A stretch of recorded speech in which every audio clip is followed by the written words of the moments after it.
Matapos nga po ang ilang linggong paghihintay sa desisyon ng FIBA kay Justin Brownlee ay may lumabas na nga pong balita na posible nga na hindi ito masuspende sa PBA. Yan naman ang ating unang aalamin dito sa ating panibagong video na sasamahan ko na rin ang balitang bida nga po sa flopping foul ang Phoenix Suns ngayon at ang inilabas na 3-team trade para makuha ng Los Angeles Lakers si James Harden. Kaya mga idol, tara, halina't alamin natin ang buong detalye nito.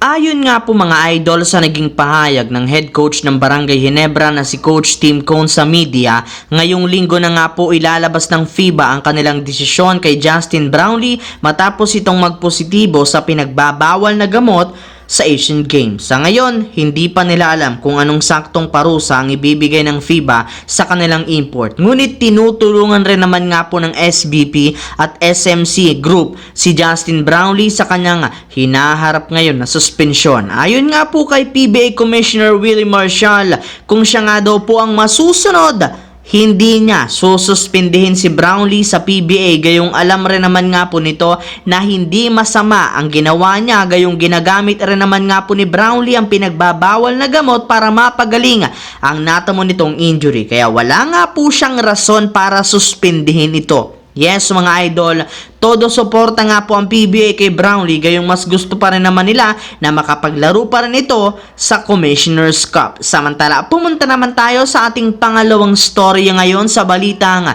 bida nga po sa flopping foul ang Phoenix Suns. Kahit man nga po mga idol, kasisimula pa lang ng season, may ilang mga players na nga po ang nasasampulan na ng mga referee ng bagong rules ng NBA patungkol sa flopping. At isa nga po sa mga bida dito ay ang player ng Phoenix Suns na si Josh Okogie na napatawan pa ng $2,000 o 113,000 pesos na multa matapos itong mag-flop sa huling minuto ng kanilang nagdaang laro kontra sa Golden State Warriors. Pero bagamat man mababa pa ang ibinigay sa kanyang multa, sinabi rin naman nga po nito na posible pa itong madagdagan pa, gayong maaari pa nga po na ulitin niya ang paggawa ng flop sa kanilang susunod na laro. Kaya mukhang magagastusan nga talaga siya sa kanyang pinaggagawa ngayong season. Habang dumako naman tayo sa ating huling storya sa inilabas na 3-team trade para makuha ng Los Angeles Lakers si James Harden. Matapos nga po mga idol na matalong muli ang Lakers sa kanilang game laban sa Sacramento Kings, marami na nga po sa kanilang mga fans ang nagsabi na dapat nga talaga nilang kunin si James Harden sa isang trade ngayong season habang hindi pa huli ang lahat. Ngunit sa kabila nga po niyan, hindi pa rin naman magiging madali para sa Lakers ang pagkuha kay Harden, gayong ayon nga po sa isang insider, bukod nga po sa katotohanan na kakailanganin nilang maghanap ng isa pang kupunan na tutulong sa syempre gumawa ng isang 3-team trade, dapat rin naman nga po silang mag-offer sa 76ers ng malakihang package. Sa katunayan, dapat nga pong i-offer ng Lakers sa 76ers ang kanilang mga players na sina D'Angelo Russell, Gabe Vincent at isa pang player na wingman at isang future first round pick upang makuha nila si James Harden sa isang malakihang trade ngayong season na ito.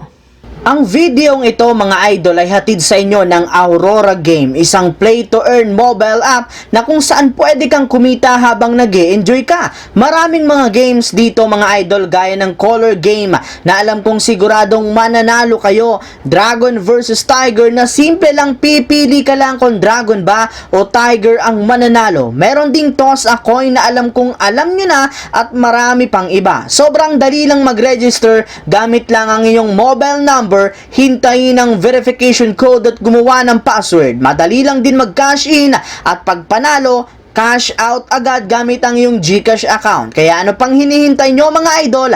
Mag-download na at manalo. Nasa comment section ang link para makapagsimula na kayo. So yun lamang mga idol ang ating bagong video ngayon na ating pinag-usapan dito sa aking YouTube channel. Once again, this is your J-Zone TV. Don't forget to subscribe at syempre pindutin ang notification bell sa akin channel para lagi kayo maging updated sa mga videos na pinapalabas ko. Isang malaking shout out sa lahat ng solid na lagi nakaantabay at laging nanonood dyan. Maraming salamat mga idol.